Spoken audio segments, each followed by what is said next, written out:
Hey everyone, welcome back to the channel. You're in for a real treat. I've got the Velowave Swift. This is a mid-drive e-bike. Now, if you don't know what a mid-drive e-bike is, you're gonna wanna stay tuned. These things are absolutely awesome. So we'll go over all the specs today. We'll take it out for a ride. And at the end of the video, I'll give you my final thoughts on this, as well as let you know where you can get one of these at a discount. You're gonna wanna stay tuned. Let's go.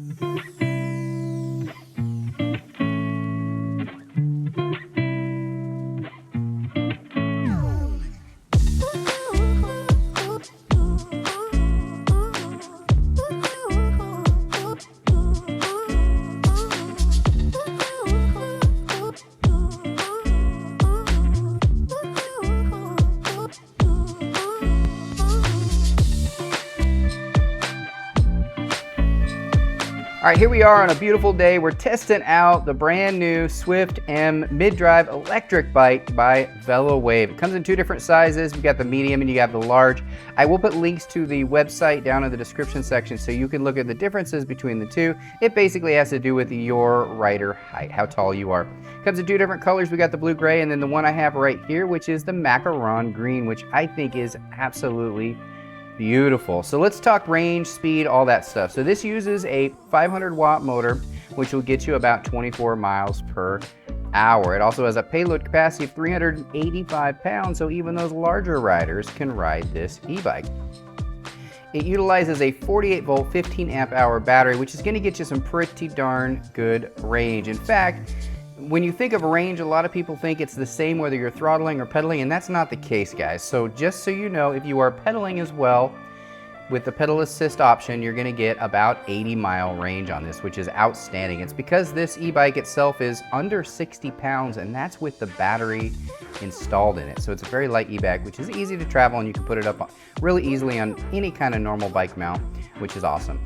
Use a Shimano shifter. It's an 8-speed shifter, which is really, really nice. It's the same with the derailleur. It is Shimano freewheel, all that stuff is Shimano. So it's got some really high-end components as well as the tires, which is Kenda tires. Whether you get the 27.5-inch or the 29-inch tires, they're both 2.1 inches wide.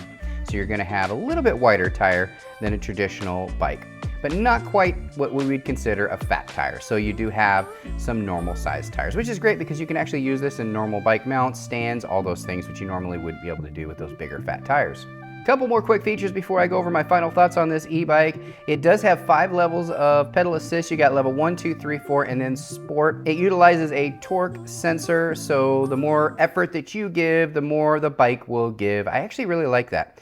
I hope you enjoyed the riding scenes. I know it was really quick. I just wanted to give you a really quick overview of what it looks like when you're actually riding on the road. Now, I did pick the large size because I'm about 6 foot tall, so you can kind of get a guide with these 29-inch tires how it would look on you if you are about 6 foot as well. So it is a little bit higher to get on. If you are a little bit shorter, say 5'7"-ish, you probably might want to go with the smaller version, which is the 27.5-inch tires. It just lowers the whole bike down just a little bit for you. So let me give you some of my final thoughts, but before I do that, I want to talk about the motor. So most e-bikes will come with a rear hub motor right here. Now, there's a few bad things about having a rear hub motor. One, the weight distribution is a little bit different, plus it puts a lot more strain on the motor to get up those hills, whereas a mid-drive has a better weight distribution and will give you more torque than a traditional rear hub motor will to get you up those hills. But here's something to consider, which some people don't think about. Changing a tire can be a lot more work on an e-bike than a traditional bike when you have a motor attached to the hub itself. By not having a motor back there, it's a whole lot easier to change a tire. So if you do get a flat tire, think about that. Mid-drive might be better for you. I did notice a more natural feel switching through the gears. So if you are somebody that likes to pedal, get some exercise, but then also have a little bit of assist, a mid-drive e-bike might be better for you. The mid-drive motor will be right here in the center of the bike, and as you're pedaling, you feel it, the torque sensor kicking in. The harder you pedal, the more power you get as far as assistance, whereas a rear hub motor, sometimes when you start to pedal, it just kind of kicks in really sharp and takes off. A few other nice things about this e-bike here is it does have a very wide saddle. I mentioned that while I was riding, very comfortable. It doesn't look, you can't really tell in camera, but it's actually a very comfortable wide saddle. It does come standard with a back rack as well as fenders. That's not an upgrade.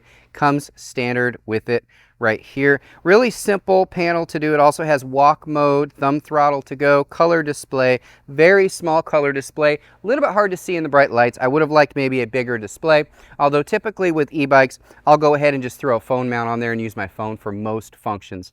But it does have a full odometer and all that, and you can see the different gears in light. It's just a little bit smaller for my old eyes. It does have a little bell here, cute little bell, nothing special. Again, 8-speed shifter like I mentioned. It does have comfortable grips right here with a rest, and I like that, having those rests, because this has up to an 80-mile range, and to be able to just rest on those handlebars is a big thing. And I mentioned these are the 29-inch tires, 2.1 inches wide, so you could go off-road or on-road with this, although I would consider this more of an on-road, light trail, maybe a little bit of dirt kind of travel. I wouldn't do big gravel or anything like that. It does have some pretty good grit to the tires. One of the nice things about this is they use very high-end components. It does have a very bright backlight, not just a reflector, and then you've got your front light right here, which is a lot brighter than you think it would be. And then of course you do have the reflector right down below. This is a lockout suspension, so you can adjust it so that so right now it's locked, and then you could unlock it, make it a lot smoother, and it bounces a little bit more. So it's kind of nice to be able to do that. Again, really good brakes on this as well. That was one thing that I was super impressed with the brakes. A lot of times when you get an e-bike, especially new ones, you get a little squeal, a little bit of grind on those brakes. This didn't have that at all, so I liked that. It has an extra long adjustable kickstand, so if you are going to be parking this on hills, you have that as well. It is a removable battery as well, and there's a little key right here on the side where you can detach it, and there's a latch as well, a safety latch, and you can pull that out in the winter, which is great. Definitely want to pull that out in the winter because you don't want your e-bike battery to get cold for too long of a period. It'll just diminish the life of it. Guys, this is the Velowave Swift. I know this was a quick overview video. I just wanted to bring it to you because a lot of people don't know about mid-drive e-bikes. They are a little bit more expensive. I'll tell you that right now. This is not a cheap e-bike. Comes in just under $2,000. They do have some models that are less expensive, but you want one that has very high components. And if that's what you're looking for, the Velowave Swift might be an option for you.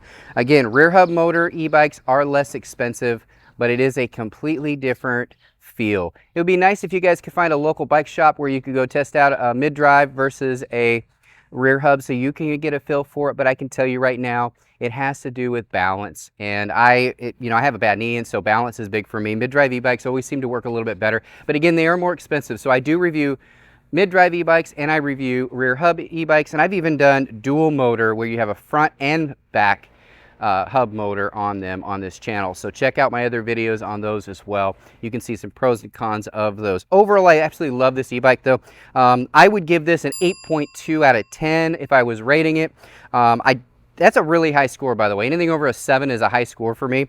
But an 8.2 I would give this because it has really high-end components. The only reason it doesn't get any higher is because it's a little bit expensive. It's on the higher end as far as price, but sometimes if you want something good, you have to pay for it. I will put links to this in the description section. Any discount codes that I do find, I'll put down there as well. So make sure you check out the description section of this video by clicking on the title of the video, and it will show up. Hope you enjoyed the video, guys. Any questions, feel free to comment down below. I'm going to take this out for another spin. Thanks again, everybody. Bye.